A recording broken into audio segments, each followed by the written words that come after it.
Hey everybody, welcome to the Song Revolution podcast, brought to you by Nashville Christian Songwriters. Nashville Christian Songwriters exists to empower Christian songwriters worldwide. I'm John Chisholm, and this podcast exists to bring you valuable songwriting insights, inspiration, interviews, and just all around good fun with some of the greatest songwriters, producers, arrangers, artists, and creatives, and beyond. You can find out a whole lot more about us at NashvilleChristianSongwriters.com.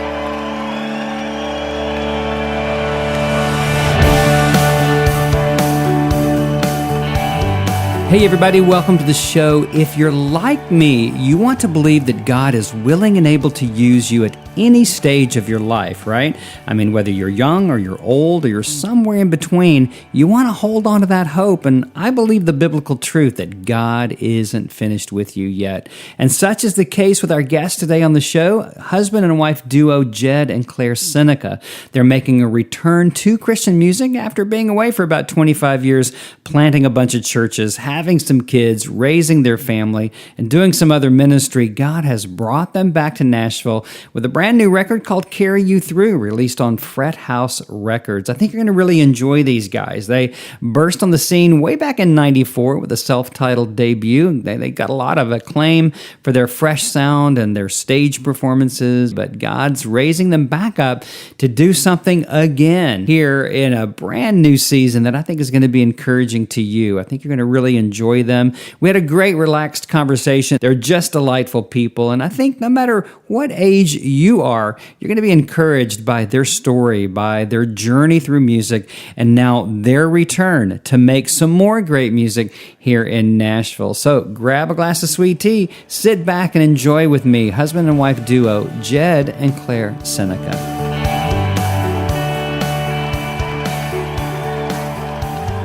That's great. So you guys are from here in Nashville. I know you were here years ago, and we're gonna get into that story, but give us a little bit of background. You've got a brand new record coming out, as I said in the intro, Carry You Through. And give us a little context for your lives.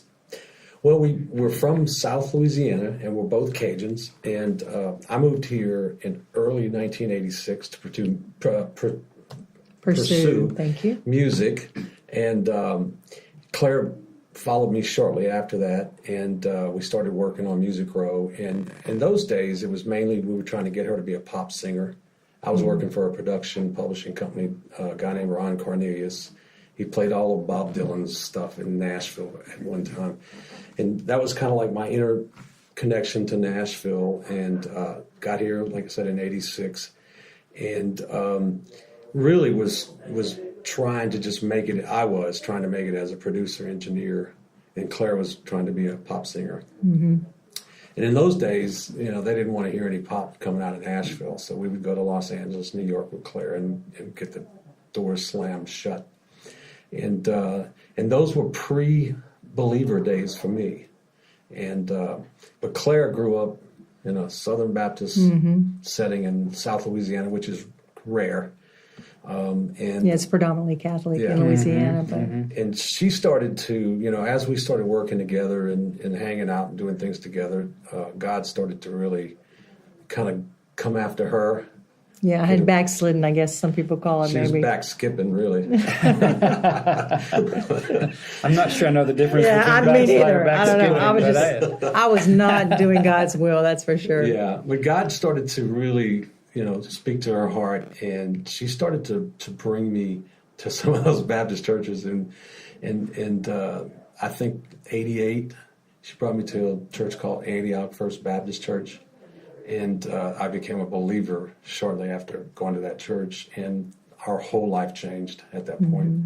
And we had been writing. I think our music started to turn when the pop thing wasn't quite working. We were still we started to become a duet and really tour and do some gigs all over, just doing basically secular cover music. But we began to develop our sound in doing that, because we were starting to sing and learn how to weld together our voices even in that time. And so that took on a writing session. We started to really write together and turn a little bit more country, because that was Jed's I his grew heart up, was really. in the country kind of Well, thing. with a name like Jed. Jed come from on. Tennessee. I mean, Tennessee. right, guys? I mean, Yeah. So as soon as I guess it could have been hip hop or something. well, I don't know. It just sounds like it ought to be country. yeah, yeah, you're right. You're absolutely correct. So when the penny dropped for me and I became a true believer, my writing the content of my writing just instantly changed, and started to write really positive things. Wasn't writing worship music at the time, but it was because we were still doing country, but we were writing just songs, and I got hooked up with a studio down on Music Row called Javelina, which was a really nice studio down there. They had two of them. It's where a lot of the big records were cut, and they had a publishing company there, and they signed me to their publishing company and hooked me up with another writer, a guy named Tim Johnson, who's deceased now from cancer. But the first song he and I ever wrote was a song called "I Read an Old Book and Turned a New Page," which is a great. Tim was a great writer. Yeah, You remember him? He Good. just great catalog. Yeah. Yes, he was a great writer. He and I started he had started writing before I met him, but we were in that initial. That was kind of his real big start, and then that's where I really kind of got hooked into really doing some serious stuff there. And we wrote some great songs together. And at that studio, we had access to all the great players. And so we were just cutting those demos that we were writing, target writing for Claire and I, really. And we were just recording it like masters in that environment. And so after about 8 or 9 songs, a year went by. You remember, what was his name? Phil Johnson.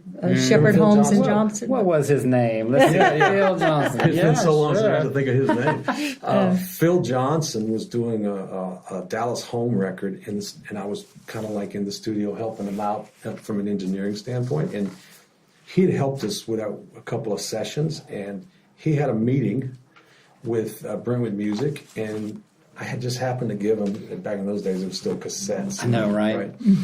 We're old, you guys. I know. Well, anyway, so I gave him our mixed demos. He put it in his coat pocket, and he went over to have his meeting with a guy named Dale Matthews. You remember Dale?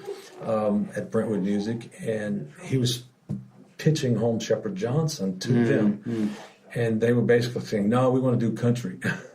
And so Phil's like, okay, well, he puts his hand in his pocket, and out comes our cassette, and he gives it to Dale, and that's how Claire and I got our record deal on Brentwood Music back in those days, which completely changed our path to where we were going. And those days, that's how we got started. We're really doing the positive Christian country, they called it. Yeah, that was the time when they were trying to carve that new segment of music. You probably remember positive Christian country. Sure. So it was kind of a new horizon at that time. Yeah. Well, I mean, you still have trucks. You just don't have the beer and the Yeah, that's right. right The cheating and the shot your cheating dog and and your dog doesn't die. Grandma died. Your dog don't die. You just I still got a lot of that going. and you got to get Jesus in your truck. I think that's what it kind of is. We were still going to Antioch First Baptist when that all kind of started to happen, and we realized that there were millions of Southern Baptist people that listened to country music. Yeah. So that music really made sense to us, that there is a group of people out there that would probably respond to this more positive, family-oriented kind of country. And so that's kind of like how we started our journey, really focusing on that aspect of writing and singing and country music. And we did that for like 4 or 5 years. We traveled everywhere. Brentwood, it was kind of like a test for them. It was like hey, let's give it a shot to see what was happening. And a lot of the labels were doing that at the time, remember? And they weren't sure how to do it. And to make a long story short, they were trying to put a square peg in a round hole kind of thing, right? They were marketing us to the CBA, the Christian booksellers, right? And there wasn't really a big market for country in that world yet. So it kind of fizzled out after a couple of years. But there's still those people that love country music that would love positive stuff. So we kind of, figured out, hey, this might be a little ahead of its time. And in the meantime, we were going through personal transition, personal growth. We left the Baptist church, went to Pastor Ray's church. Which was a complete new experience for us. We had never stepped foot in a charismatic church. Yeah. People raising their hands and worshiping, and was like, oh, this is different. This is really different. We were very drawn to that because we're music people, and it was a very musical church. Remember Gary Oliver? I'll never forget when we walked in that church. Well, David Baroni, I think he took over after you. Right, he did. And David was just a great, and still is a great worship leader, writer, and so the music just spoke to us, and we just kept going back, and we finally just said, "Hey, this is our church." Yeah. And so we got involved with a lot of the things that Bethel was starting to do, getting involved with the organization that got involved, church planting, evangelistic ministries across the world, and that's when we made our transition from being a recording artist to more worship. We took staff positions on churches, and so in '99 we made the decision to say, "Hey, I think God's calling us to a different path, and more ministry oriented." And we took a position in a church in Austin, Texas, and I was the worship pastor, director of music, whatever you want to call it in those days. But that church, the guy who was the lead pastor, head pastor, also ran an organization called Champions for Christ. And it was an athletic ministry for NFL teams and college campuses also. And I had a guy that was with me, and we both ran the music department for that, and a guy named Israel Houghton. Who's that? Who is he? Yeah. And Israel actually, I don't know if you'll remember this, but he actually wrote the song "You Are Good" in my second bedroom in our house. Oh, how cool. Yeah. He came in. So what do you think about this melody? That is cool. Can I write with you? Trivia there. Yeah, I should have got your name on that. I tell you. Gosh. He actually came in one day and said, "Hey, let's write a song," because he was doing this big project for this church in Houston. Forgot the name of the. What's the name of Joel Osteen's church? I thought you were kidding. I really thought you were kidding. Lakewood. I know Joel Osteen, but I totally thought you were kidding. I'm like, we're getting old. Our memory is just. Well, anyway, so Israel started to work with them. Cindy Cruz was the head person there in the worship department, and he came in one day, and I was mixing a record in a studio in Austin at the church there, and he says, "Let's write a song together," And I said, "Here's what I'm mixing a record." And so we just kind of hashed out a name. And it actually, he ended up writing the song, and I didn't get any credit for it. I didn't want to take any credit, but the title that we came up with that night, went on that record. And so, I'm a friend of God. What? No. No. But anyway, so we were in Austin doing that, and that was the beginning of our transition out of doing the artistry.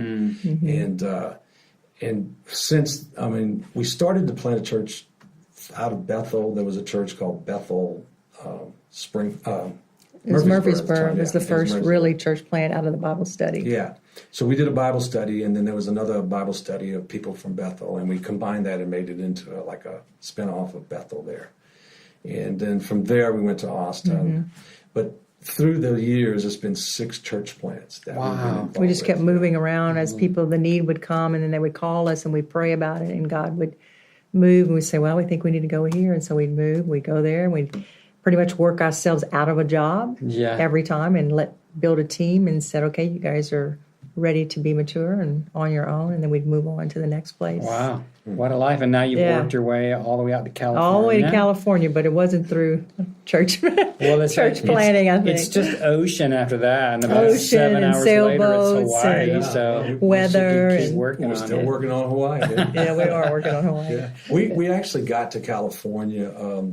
So, if you fast forward a few years in the ministry, we decided to take a sabbatical out of ministry, as some people wisely do. Church planting can be very tiresome. Yeah, You know, absolutely. really draining. So I went back to work in the corporate world as a manager in a huge corporation, a company that makes ATMs for banks. And they had an opening in California. And I was doing it here in Nashville. And they thought my wife and kids thought I was going through a midlife crisis. California. I said, I'm going to apply. You do that when you're 20. Yeah, not when you're almost for this job. 60. Yeah, I want to get burns to in those. California. Really? It's expensive. I wanted a sailboat. I really wanted to get a sailboat. And I said, if I don't do it now, we'll never do this. So I applied for the job. And I said, you better tell me God's calling you to California, because you know how many times we have moved? Yeah. I mean, seriously, people would think we're nuts. California? I said, did God tell you?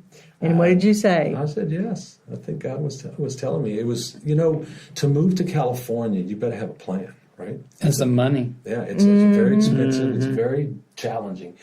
And these doors have blown open. And I had a friend that had started to plant a church and was begging us to come help him. John Blue. He played in the NHL. NHL, yeah. And he played at in the 88 Olympics for the hockey team. And John he was with us in Austin, and he moved back to California where he's from, and he just, come on, man, please come help me. And I told him one day, I said, if my company ever has an opening, I'll consider it. And not a week later, after I said that, boom, it came open. And so that was one of the driving factors, along with, hey, we've been wanting to get by the ocean. I want to get a sailboat. It's a great plan. I got a great job that I can get. Our kids are gone. Our kids are adults, young adults. Off doing their own thing. They're in college, that kind of thing. So I said, let's see, and it kind of made sense to Claire at that point. And we said, okay, let's just see if God continues to open the door. Well, it just blew open, and I got the job right away, and went on to do very well with that job there in California. And we helped the church plant, and been there ever since. We're going to take just a quick break and talk about something that I think is going to be very valuable for you as a Christian songwriter. So check it out. Do you feel like God's given you a bunch of songs, but you don't know what to do with them?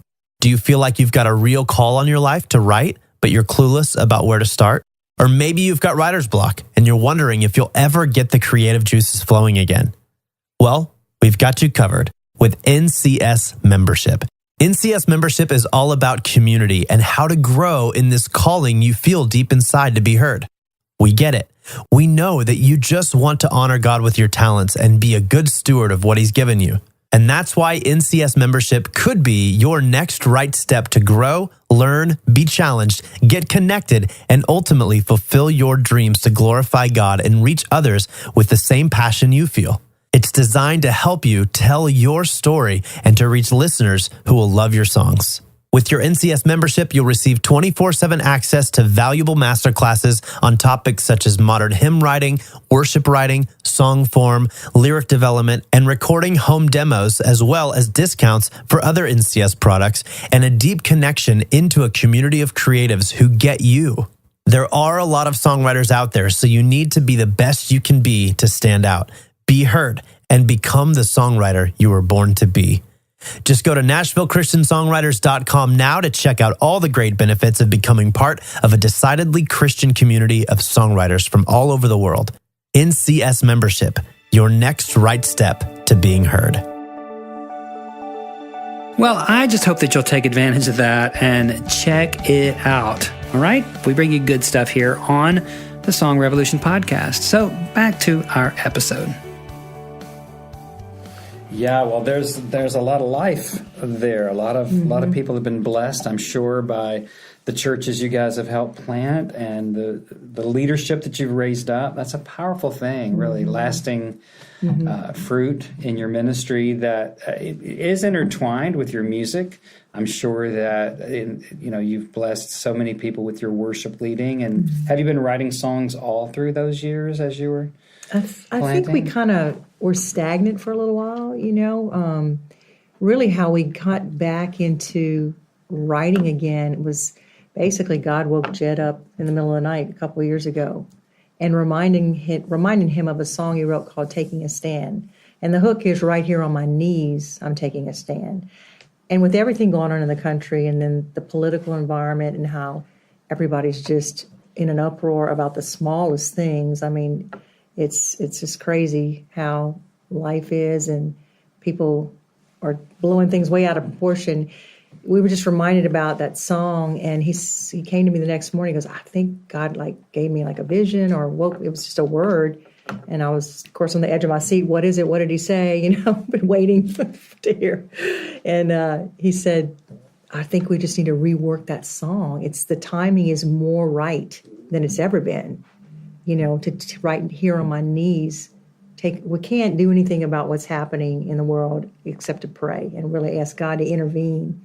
And so that's what he woke up and said, I think I need to rework it and kind of modernize it and getting, 2018. And so that was really this spiritual awakening where I said, really, you think that God's going to use, we're almost in our 60s. Why would God resurrect that music right now? And then it was almost when I said that, I was reminded of Sarah, laughing when the angel told her she was going to be pregnant. She was 90, what was her age? I can't remember, but I don't know. But don't you hate it when God reminds you of kind of spanks you with the scripture? And you just oh yeah, that's right. You can do whatever you want. And how much bigger would it be to know that God did something at this time in your life when you thought you were done, it was over, you were finished, put out to pastor. You're like, no, I'm not done with you. And so that's really what kind of happened. Yeah. To start the juices flowing, the creative songwriting. Well, we never lost the desire. The desire was always there, but the focus was different. And that's how God does things. Does it with us for sure. We had some great opportunities to do music other than write, and those were fun times. I can think of every church plant and the teams that were raised up, the people that were involved, and they're dear friends of ours. They're still dear to our hearts, and we still keep up with a lot of those folks.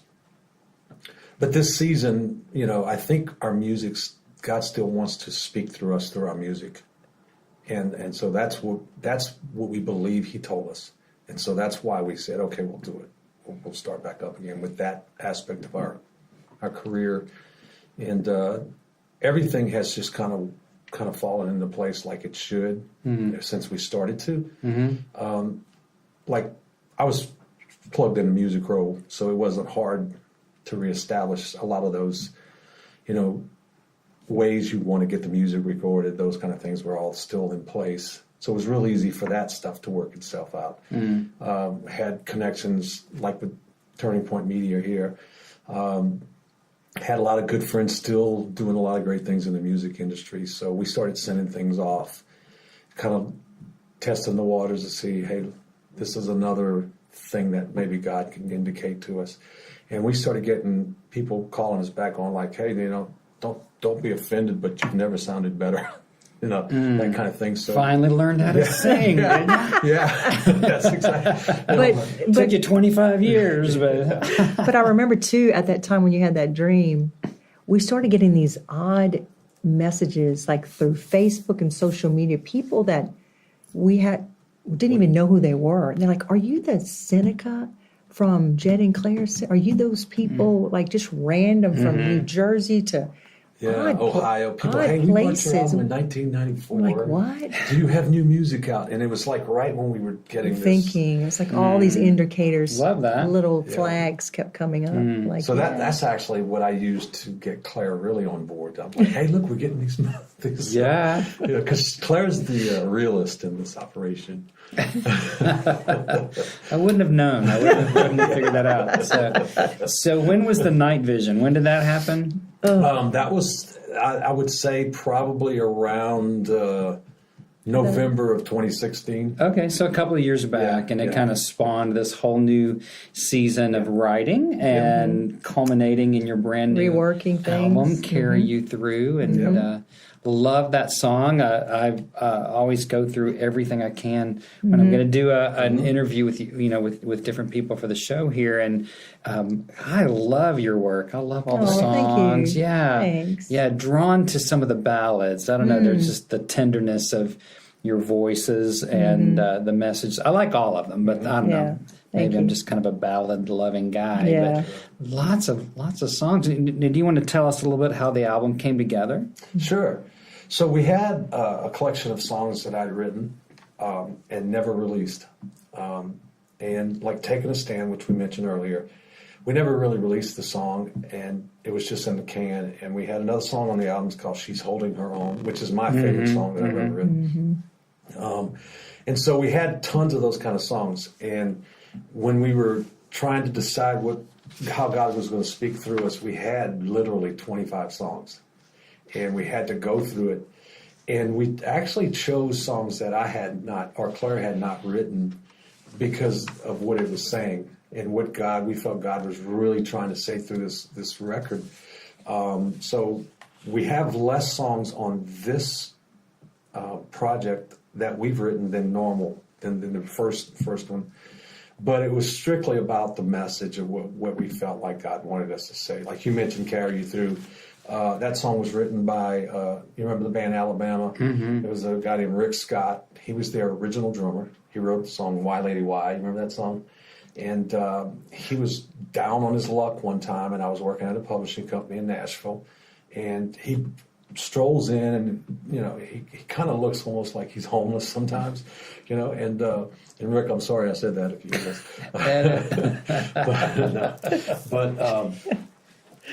and he strolled in and said, I got this song. If you give me $200, I'll give you the song. We're like, we'll give you $200, Rick, but we're not going to make you give us the song. We'll publish the song for you. And so the guy who owned the company published the song, and when I heard it, I've always wanted to record. It's a reggae country song, right? It's so cool. And we've carried it. I think you've carried that in your pocket for many years, thinking we got to cut this sometime. Yeah, so we cut that song just because it really does convey how we lived our lives for the last 30 years as a husband and wife. We carry each other through. Well, he carries me. Yeah, is really how it is. Thank you, honey, for saying that. She carries me sometimes. But so those are the type of songs that we have. We carry through, Taking a Stand, She's Holding Her Own. There's another song on there that I personally wrote, that we chose, that Claire sings, and it's Thank You for Loving the Other Side of Me.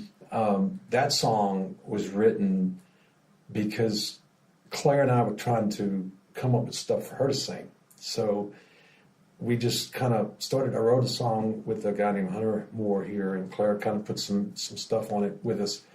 But it was really a thought of like, what do people really go through? I mean, you can act like you're doing great as a Christian, and you can say you're doing great, but there's always going to be some other side that people don't get to see, that you struggle with, right?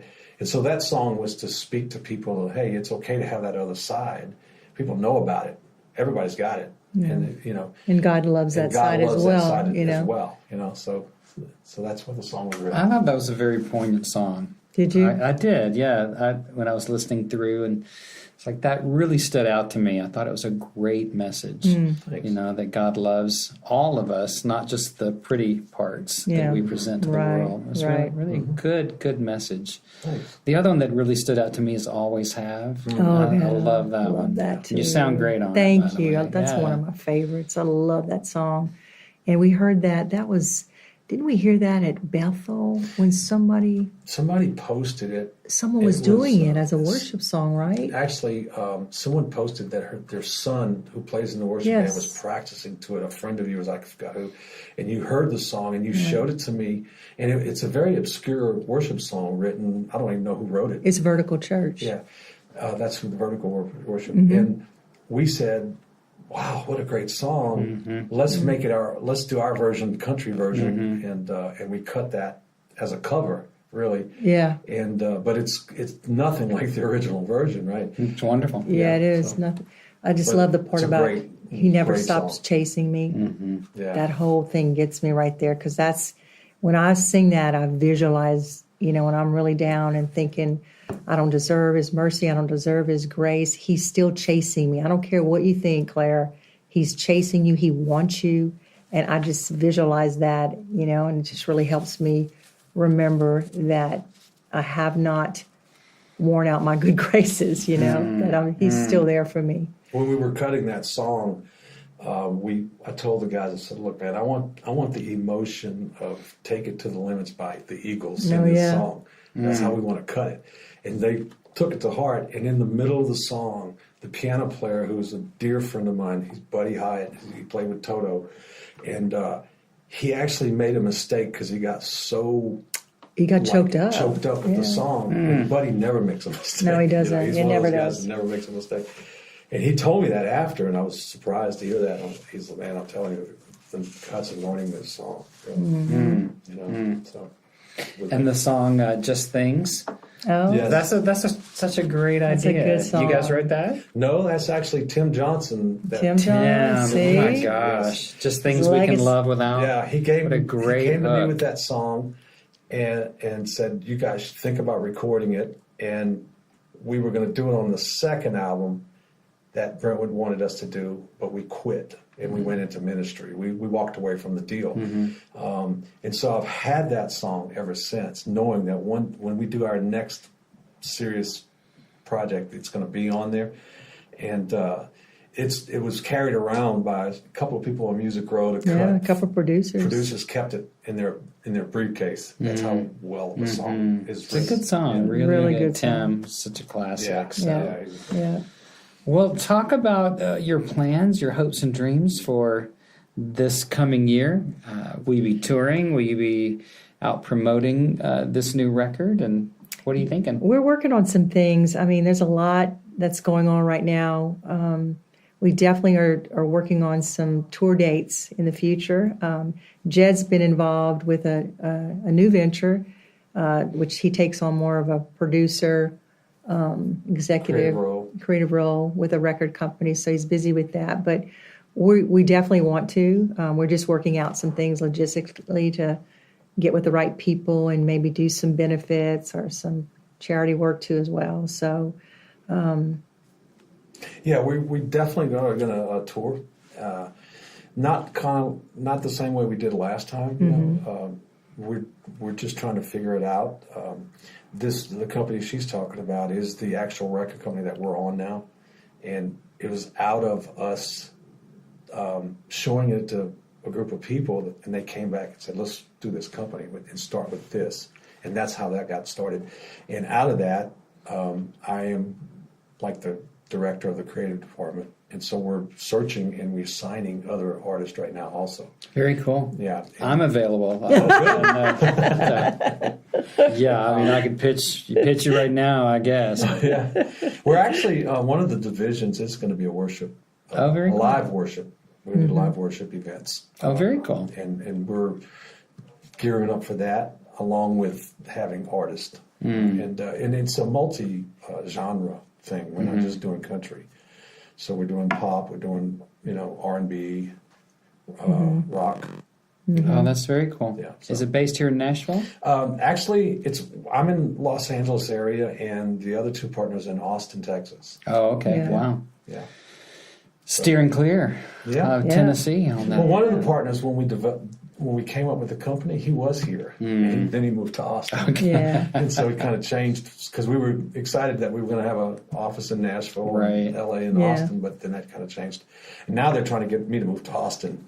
Not going to happen. Wow. we love Austin, but we just don't feel God's calling us there. So, but I was saying all that because Jed's very busy with this new venture, so that we will tour. We just have to, put everything in place and then organize it. That's in our plan to do so. Yeah. I think a couple things that are very encouraging. Of course, your music is awesome and you sound great, and the songs that you've covered and written are very, very strong, obviously.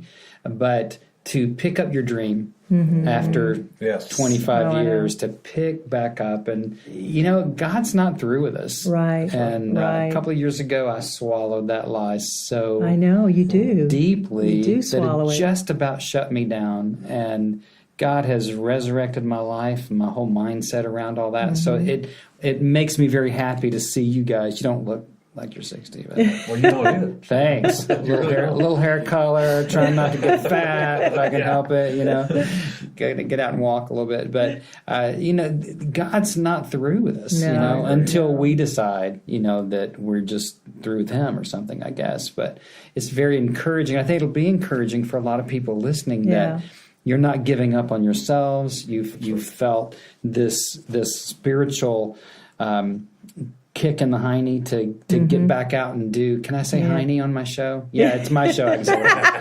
But and you felt this new power, I guess, from the Lord to get out and do what He made you to do to begin with. So it's never too late to be what He made you to be, right? And it's just like God to do something. I always say He wants to take ordinary people and do extraordinary things. And it's just like Him to say, I'm going to really get the glory when you're this age, to take you and use you at this hour when we need positive influence. We need to encourage people. There's so many people struggling who are depressed, who are just low self-esteem, who thinks God doesn't have anything for them. Yeah, true. And even though it may not be singing or doing what we're doing, but it's something in your life that He can use you in an extraordinary way. You just have to open yourself up and believe that He does want to use you. It doesn't matter the time, the age, or where you are. There can be great sounding music that's pretty devoid of the Spirit, but you guys have it, and just in big measure. So congrats on that. Thank you. Well, that coming from someone who's coming from your background, that speaks volumes to us, because that's probably what one of our main goals is to achieve that in the music, to have the substance and to have a message that really does impact, We've always thought it positive way. It was a seed planting music. We've always said that. Plants the seed, It may not be blood of Jesus every song, but there's a seed planting message in there that people can grasp onto and say, what is it in there? What is it that they're singing about? There's something more to this music. And that's always been what people have responded to us with. I just feel there's something. They didn't know it was God. They didn't know it was the Holy Spirit, but they felt there was something behind the music that compelled them to keep listening. So there's a song on there called "Could Have Been Worse." Oh yeah, and it's a very lighthearted. It doesn't even sound like it has any kind of a Christian content in it, because it doesn't. But my grandfather used to always tell me, "Well, it could be worse." And I just had to write that song. So those are the kind could of have messages. been worse. Yeah, could have been worse. Yeah, that's sort of positive, I guess. Well, you didn't chop your arm off, and you just lost a finger or two. Could have been worse. I mean, there's every day. A silver lining, right? Guys, thank you so much for spending a little time with us and talking about just your new season. And we certainly will be praying with you, believing for great things, especially that the ways and the means to reach the people who need what you're saying will just be very evident to you. And thank you. Aren't you thankful for technology? Oh yes, awesome. Well, the internet's the equalizer now. It's so easy. We just got a message that someone's following us on Ethiopia. Facebook from Ethiopia. And hey, I'm following you from Ethiopia. So you can reach so many people that need to hear this stuff just by posting stuff on the internet, So you have a Facebook page? We do have a website, jedandclaire.com, Instagram, Twitter. Awesome. Our son, who's now 27, is our social media guy and teaching us a few They're things. The best. They Those are. They Come are. on. I know, For me, right? it's painful to think about content. It really is. I'm like, please just follow us around It's and do it. Yeah, it is painful. That's hilarious. Well, it's been a delight having you guys here. We certainly wish you an incredible 2019. Thank you. Appreciate it. Thank you for having us. You have a great thing going there. Got a good We thing. think so. Yeah. Hey, there you go. Is that a song? That is a song. That's our song. Got a good thing going back on our first album.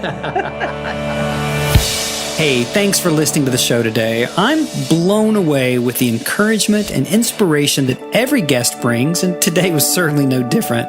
If you want even more encouragement and inspiration to take your songwriting to the next level, be sure to check out NCS membership over on our site at NashvilleChristianSongwriters.com. We're all about empowering you to become the best Christian songwriter that you can be, and NCS membership is simply the fastest and easiest way to get there. Become the songwriter that you were born to be by joining NCS membership today. I'll see you next time on the Song Revolution podcast.